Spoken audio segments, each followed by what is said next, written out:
let's move on to what's trending, shall we? We shall. Okay, this is the segment where we tell you what's cool because we're cool. Are we? No, but we look on the internet to see what's cool and then we bring it to you. Okay, you may have noticed that red flags are trending. Do you have this this tweet from Dionne Warwick that I put in? I put it in late in our rundown. Red flags are trending because this is a new trend where people write about the things that are red flags in their lives, kind of like pet peeves. My favorite, yes, is this one from Dionne Warwick, where she says, it is a red flag for her if someone asks her... How late did you add it? Like, just a few minutes before the show. Oh. Shall I wait just a second, Here or shall I read Yeah, it? I just gotta grab it here. This one? Okay, yes. It's a red flag from her if someone asks her if she knows The way to San Jose? She's like, girl, stop, because that is not an original thing, and... she's over it. It's like Jennifer Grey saying, please stop telling me to not sit in a corner. Right. She's over that. It's not an original joke. Don't do that. Steve Harvey is trending because of this photo that he posted of himself. He thinks he looks good, and Twitter does not think he looks good. They don't like his outfit. Maybe it's the leather pants and the high platform Doc Martens and the sort of... evil magician.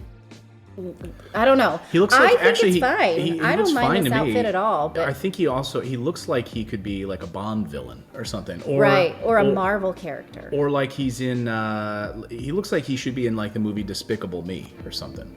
I suppose. I think he likes how he looks. It's not for us on Twitter to say he doesn't look good. I'm a little bothered by the pretentious nature of tweeting a picture of myself saying how good I look. He may be really proud of himself for getting into those leather everyone, pants. Follow me on Twitter because this afternoon I may tweet a photo of myself showing you how good I think I look. Come on, people do that all the time. That's the whole thing about Instagram. Do I look good? You literally just described social media. Right. Why can't he? Yes. Jeremy says he looks like the Matrix. It totally does. He's pondering life's deep quandaries. But what's weird is he's leaning against a door that's opening. So he's like, okay, he may be falling back soon. Yeah, I don't know. I like vanity shots. I think that's all right. That's how he leather wants pants? to look. Yeah. Yeah, I don't like it. If you follow this tweet on Twitter, all kinds of people are making fun of him and putting him in different like Marvel-looking situations. Ross. And Kristen Swenson says Ross in the leather pants. That was exactly what I thought. Ross in the leather pants. Okay, Katie Couric is trending because she admitted to editing an interview with former Justice Ruth Bader Ginsburg and removing comments about Colin Kaepernick and anthem kneelers. Now, in it, the justice is said to have said that people who kneel are showing contempt for a government that made a decent life possible. Couric said that she just wanted to protect the justice because she was elderly and she probably didn't understand the question. I think this is an extremely prejudiced thing to have done. Do we protect Donald Trump from himself in this way? And just say, oh, he probably didn't mean that. He probably didn't understand it. I think probably the justice had thought through what she meant and that it was not for any media to cut it out because we wanted to make her look good. Right.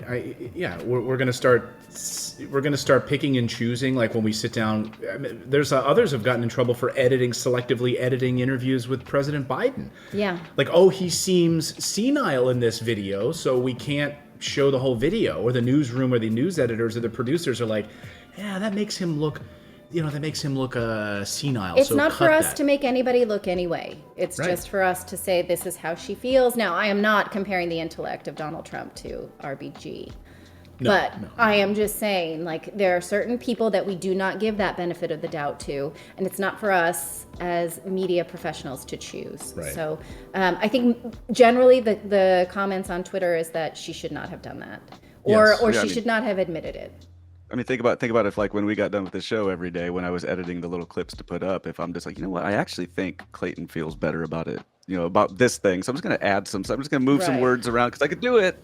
Right. And you're going to deep fake it. And by the way, this deep fake stuff, this isn't like a deep fake thing, but that's about to take over the internet. Like Pretty soon it's going to be very difficult for us to trust anything that we see from a video perspective. Yeah. Like, this senator was caught on camera saying this. Like, really? Was he? Or was this was this a deep fake that someone just manipulated the audio, Well, really, you don't even need to deep fake it. I mean, like, I could do probably a fairly credible job of making you say some things just by cutting things out, switching cameras, zooming in, making it look like it was all, a congruous, like, flow. But I could take several clips from the same show, mix them around, and just make all kinds of nonsense. Please don't. That's like the bad lip reading YouTube channel, right? Yeah. That's the whole purpose of the bad lip reading YouTube channel. Yeah. Like last night, my son was watching a song he's like, Daddy, watch this, a funny Donald Trump singing song. And it was just Donald Trump's voice being edited up to be like a rap song. Yes, that was, he's like, isn't that funny? And we're like, Like it wasn't actually that funny, but anyway. What else is trending? All right. Hashtag Lauren Boebert is so dumb is trending. Ooh, that's definitely a hashtag I would like to read. Hashtag Lauren Boebert is so dumb because of her response to the bow and arrow killing in Norway. 5 people were killed when a man took to the streets to do a mass shooting with a bow and arrow. He is now in custody, but the politician posted this tweet saying, a man in Norway killed a bunch of people with a bow and arrow. Norway has some of the strictest gun laws around, yet mass killings still occur. Liberals need to understand it's not the gun, it's the criminal. This is obvious. It's so stupid that we don't even need to. I'm not gonna justify that. Do it. With a response. Nope, I'm not going to. Okay. Moving on. Snapchat is trending because there's a short outage on Wednesday morning. It was nowhere near the Facebook outage level, and it's back up. So people were looking for that.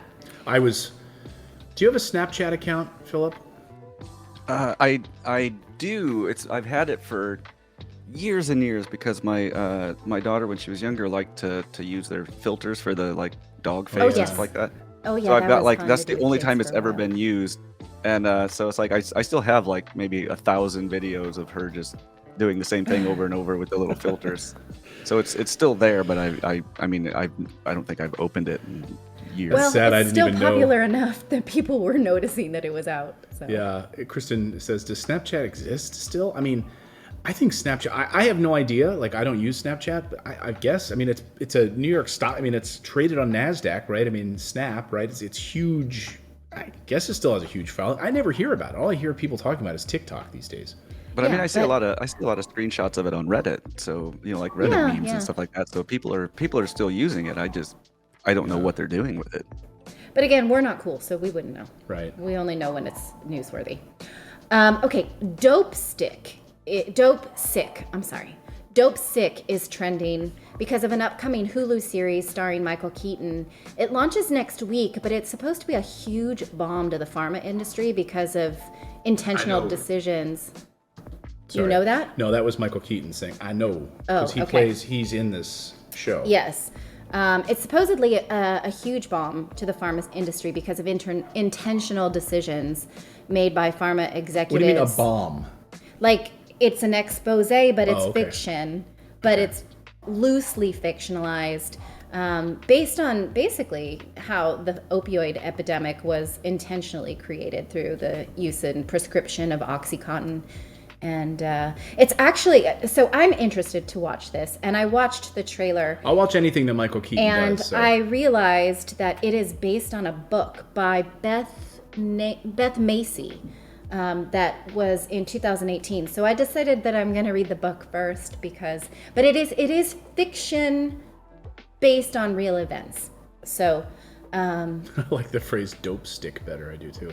Sorry. Art talking about stimulus.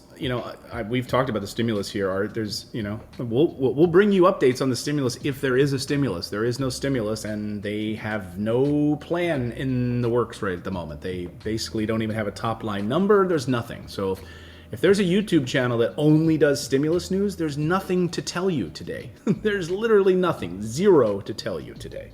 That's my little, sorry, I just had to respond to Art here. Anyway. Okay, all right. Finally, Robin Williams is trending because a video from actor Jamie Costa was posted in which he plays Williams. It's only a 5-minute film. The actor produced it himself, and he nails it. The trailer has over 8,000 comments. How many views now do you see? It's 3 million views. 3 million views. People are kind of freaking out about it, and I want to say that I am one of them.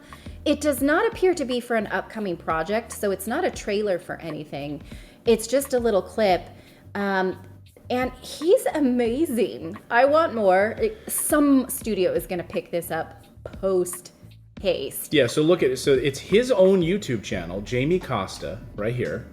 He created this like test footage scene of himself playing Robin Williams. You have to hear it. Now, I don't know if we can play it for you. Yeah, I'm worried because we'll get like a copyright takedown. We will link you to it. We'll put it in the chat and then link it later. But it's fantastic. It's so crazy. I just don't know how anybody pulls that off. That resemblance is just uncanny. Even just the costuming, yeah. And it's a scene in which he's joined by the actress that is playing Mindy from Mork and Mindy. I'm sorry, I don't remember her name. It says there somewhere, but it's wonderful. I watched Mork and Mindy with my parents when I was a kid. Anyway, you got to hear his voice, and he's really amazing. So, Robin test footage scene, you can find that on YouTube, on Jamie Costa's YouTube channel. And just read the comments. People are losing their mind. Yeah, everyone's like, this is fantastic. This is a fantastic impression. If there ever was a biopic, they'd better cast you. Speechless. His voice, his mannerisms, his expressions. You know, my parents once went to a comedy club in the Bay Area where I'm from, and Robin Williams was there, and he got up and did some stand-up just because he happened to be there. So they went to not see Robin Williams and got to see him. That's awesome. Isn't that a crazy experience? Yeah. That would be pretty darn cool. You guys are super blurry right now. I'm not sure what happened to your internet. Oh yeah, look at that. We're not feeding much. It's like you switched over to your 2006 Nokia or something. Oh no. Well, guess what? That was my last item for the day. So thanks for subscribing to the channel. You can also become a channel member by going to morninginvest.com/join, where you can stick it to the mainstream media and support independent journalism. We're able to bring you the stories that you won't see on any of the major billionaire-backed networks. Thanks so much. We'll see you next time, everyone.